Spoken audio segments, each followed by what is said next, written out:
recebe como herança na divisão ali dos espólios, né, na divisão ali do Império, o Egito.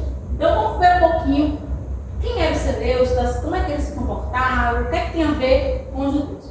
Sob a égide dos Ptolomeus, experimenta o Egito um grande progresso. É nesse período que o Egito vai crescer, vai se desenvolver. Uma das rainhas que é conhecida aí, simplesmente quem assiste filme é Cleópatra. Cleópatra, ela é da família dos Ptolomeus. Olha que coisa engraçada. Então ela faz parte aí dessa família. Não obstante as guerras e a política agressiva da Síria, consegue manter sua supremacia até o século II a.C. Quanto da ascensão da dinastia ptolomaica, havia na mais florescente cidade egípcia, Alexandria, uma grande colônia judaica. Essa colônia judaica, já falei aqui, foi proveniente do próprio esforço de Alexandre, que incentivou quem quisesse sair de Jerusalém para ir para o Egito. Então ele incentiva, ele dá conduções, ele até financia essas famílias saiam de Jerusalém e vão para Alexandria. Então, quando os Ptolomeus assumem, já tinha dentro do Egito uma grande colônia judaica. Muitos judeus estavam lá, que foram levados por Alexandre o Grande. Vai passar. E aí, Pedro?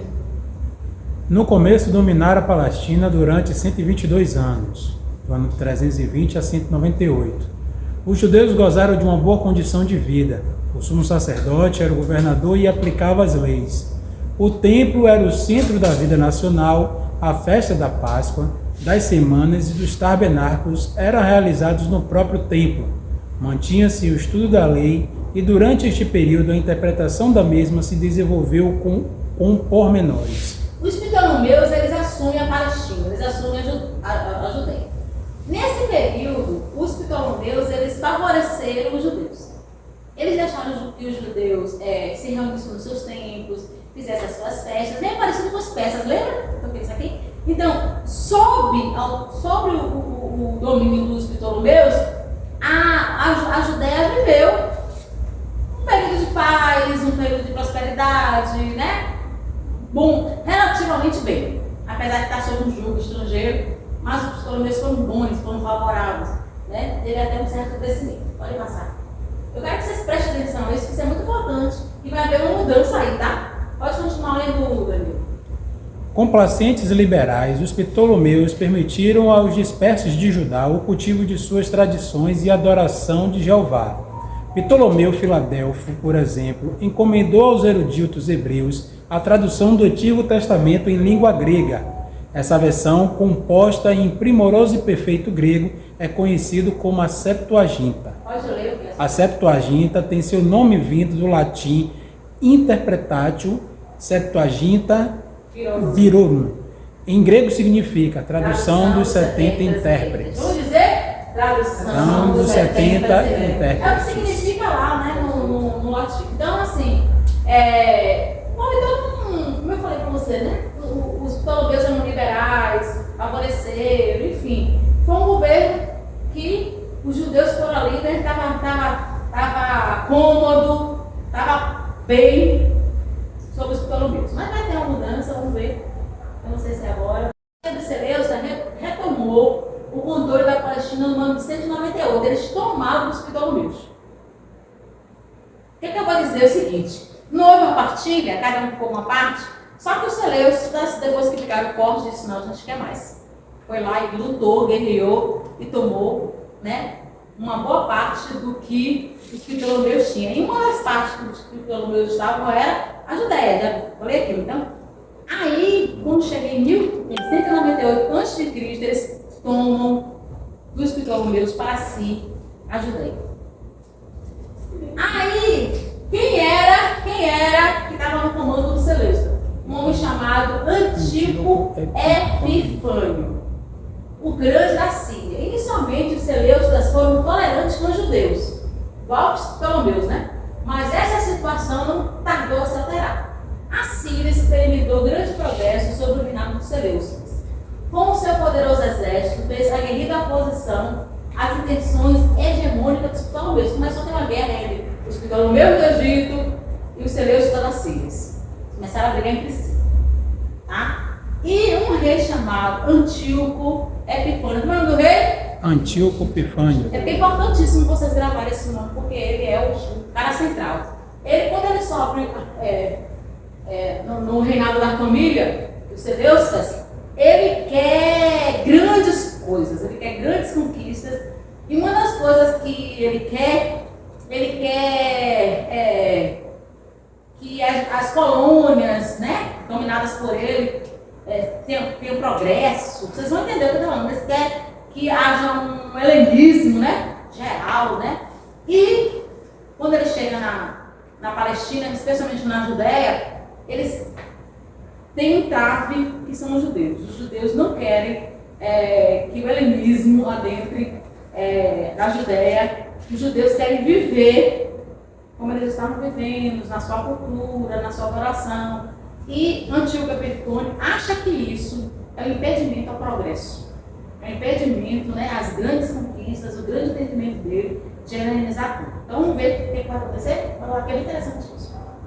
Suas intenções de helenizar a região, principalmente a Judéia, tornou-se grande opositora da nação de Israel. Os 3 primeiros monarcas seleucidas mantiveram o trato amigável com os judeus. Pode passar, eu já falei sobre isso aí. Então o que a gente tem aqui, essa família, né, dos Seleucidas? É importante a gente entender. Todo mundo é antigo, ó, gente. Porque aqui era um título, né? Primeiro, foi um título chamado Grande, igual a Herodes o Grande, Herodes o Grande, mesma coisa. Então, primeiro a gente tem Antíoco Grande, depois a gente tem o filho dele, que foi institulado Antíoco II. Depois, o filho de Antíoco II foi institulado Antíoco III, que na verdade esse aqui é um título. E o último, que foi chamado de Antíoco IV, em especial Antíoco Epifânio. Essa palavra Epifânio é de epifania, que é aparição. Não sei se vocês já ouviram essa expressão, epifania, aconteceu uma epifania, uma aparição. Então ele queria se engrandecer, ele queria aparecer. Então ele colocou no seu título, além de igual aos outros, né? Antíoco 2, 3, 4. Além disso, ele botou Antíoco 4 Epifânio, aquele que aparece. Gente, isso é forte, né? Aquele que acende, aquele que aparece. Forte isso aí. Então ele coloca a palavra Epifânio. Pode continuar. Os judeus resistiram essa questão do helenismo, de helenizar. Ele disse: então eu vou partir para a guerra. E aí Antíoco Epifânio, ou Antíoco IV, mas é mais conhecido como Antíoco Epifânio, envia 22 mil homens para massacrar os judeus. Então ele deu ordem para que invadisse Jerusalém, né, a Judéia, matasse todo mundo que resistisse, impedisse os judeus de cultuar o Deus, mandou acabar com o judaísmo, com a religião judaica, destruiu o templo, né? Mandou destruir o templo, mas acho que ele não conseguiu. Ele não mandou destruir o templo. Ele invadiu o templo, ele profanou o templo. Na verdade, ele profanou, ele não invadiu, porque um gentil não pode entrar no templo. Então, quando ele entra, aquilo ali, ele profanou. Então, ele vai fazer miséria, né? Ele vai acabar com tudo. Né? Ele incendiou, né, a cidade, matou muitos homens. Ele incendiou a cidade de Jerusalém, matou muitos homens, escravizou as mulheres, escravizou famílias. Então, ele entra no ano 168 a.C. e arrasa com Jerusalém. Proíbe a prática do judaísmo, proíbe, né, entrar no templo, adorar a Deus, os cultos, tudo. Então ele se levanta ferozmente, né, raivosamente, como um grande inimigo de Israel. Antíoco Epifânio. Pode continuar. Já mudou? Amém. Pode continuar, Leta. Não vai ser isso, é para isso. Continua mais coisas, gente, ó. Proibiu a circuncisão. Imagine, a circuncisão era feita quando a criança completava 8 dias, foi proibido. Então você tinha seu filho, as pessoas, os judeus faziam isso bem escondido, né? Dentro de uma caverna, escondido, porque ele não podia ir para o templo fazer isso abertamente, né? Porque estava proibido. Então, quem circuncidou seu filho, circuncidou Danilo nos esconderijos, né? Sem ninguém ver. Proibido observar o sábado. Imagine. Celebrar festas judaicas, possuir cópias do Antigo Testamento. Os sacrifícios pagãos tornaram-se compulsórios. foi erigido um altar consagrado a Zeus, possivelmente no templo. Meu Deus, né? Profanou o templo. Foram sacrificados animais imundos no altar e a prostituição sagrada passou a ser praticada no templo de Jerusalém. Todo mundo sabe o que é a prostituição cultural? É aquela prostituição em que sacerdotes, a gente discutiu isso aqui muito com os estudos de Corinto, no discipulado. É aquilo que as prostitutas cultuais fazem sexo dentro dos templos como forma de adoração. De sacrifícios. Um sacrifício a um Deus, A um Deus, sexo, é o Deus. como se estivesse fazendo sacrifício a um Deus. Então, ele invade o templo, bota a prostituta cultural, mata animais imundos com o corpo, né? Ele profana o templo, né? Ele destitui as festas judaicas, a guarda do sábado. O cara fez miséria, gente. Foi um anticristo, né? A gente pode dizer assim, quem tive Epifânio foi um anticristo. Alguém sabia disso?